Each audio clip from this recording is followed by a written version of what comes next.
If your glove box is a black hole, your air freshener is a sad pine tree, and your phone chargers never work, you're officially every driver ever. Let's dive in. Lost your car in a parking lot?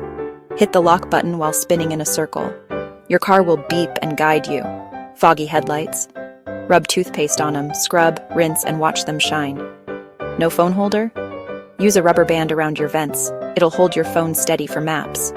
Need an instant trash can? Line a cereal container with a bag and pop it on the floor. Keys frozen in winter?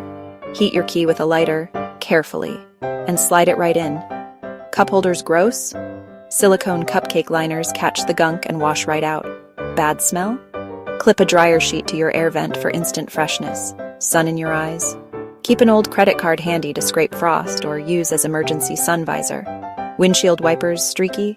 Wipe the blades with rubbing alcohol and see the difference. Last one. Keep your car manual in your door pocket. Fastest way to troubleshoot any dash warning. Try these out and thank me later. What's your go-to car hack? Drop it in the comments.